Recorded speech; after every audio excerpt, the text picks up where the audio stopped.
I'm Cathy. I'm an adult services librarian here at Ames Public Library.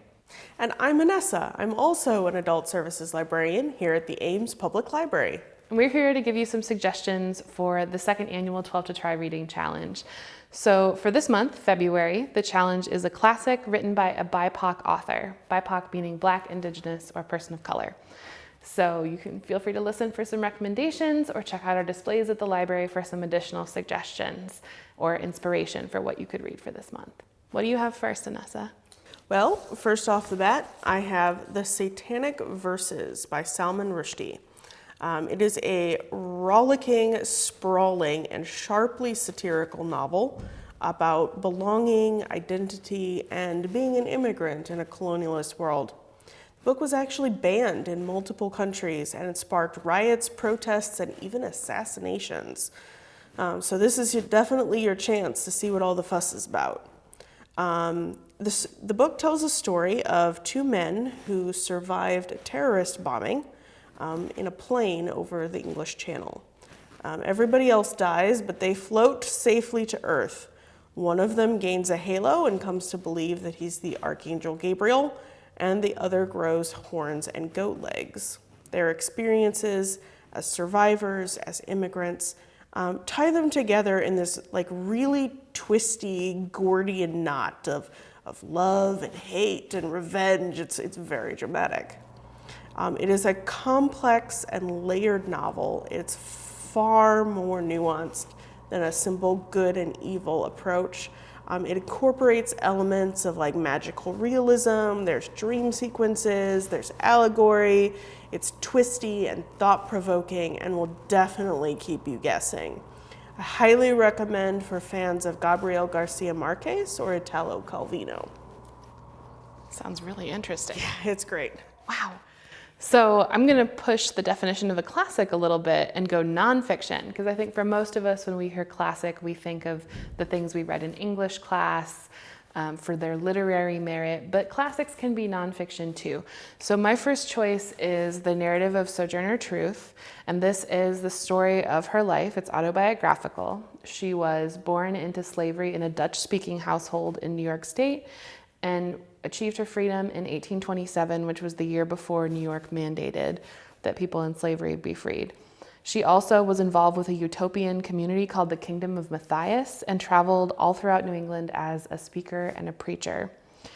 She worked on the abolition movement and the women's rights movement and was a really powerful presence during that time in history. So this is her narrative in her own words. Wow, that sounds so cool.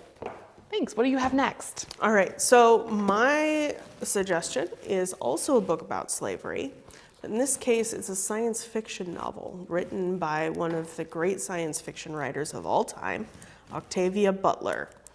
She is justly famous for her complex works of social science fiction, but interestingly enough, this book, Kindred, only has a single science fiction element, the mechanism of which is never explained.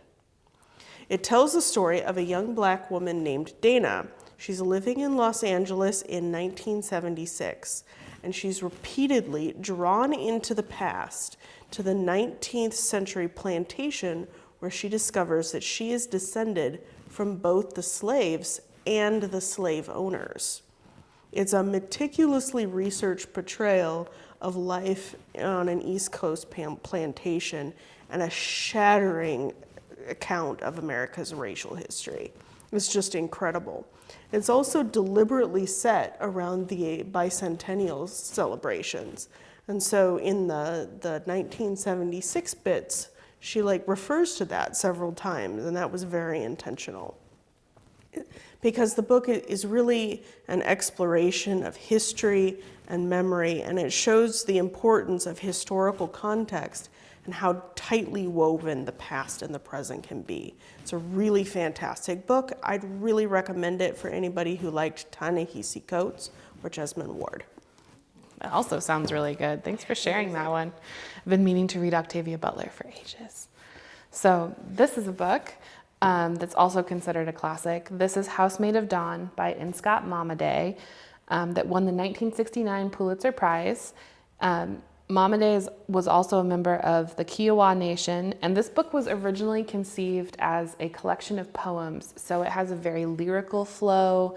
In a way, it seems like parts might not be connected, but they do all interweave together into a solid narrative. It follows our main character, whose name is Abel, who was raised in an Indigenous community and by his grandfather. He served in World War II, and when he came back, had been profoundly changed by his experiences in the military overseas. He struggled with alcohol, he struggled with healthy relationships, and with finding a place to belong after his military service. And it was based on the author's childhood experiences and people that the author knew in an Indigenous community in New Mexico as he was growing up. And it deals with lots of themes of belonging and the conflict between the traditions of his Indigenous ancestors and modern day America, which at that time I believe was the 1950s and 60s. And it's just a really phenomenal book. And it's also a very petite book, so it doesn't take too long to read. But you do want to like sit and chew on some of that poetic language. Nice. That sounds fascinating. I'll have to check that out. Yeah. All right. Thanks so much for joining us for those recommendations, and we hope you'll participate in the 12 to Try Challenge.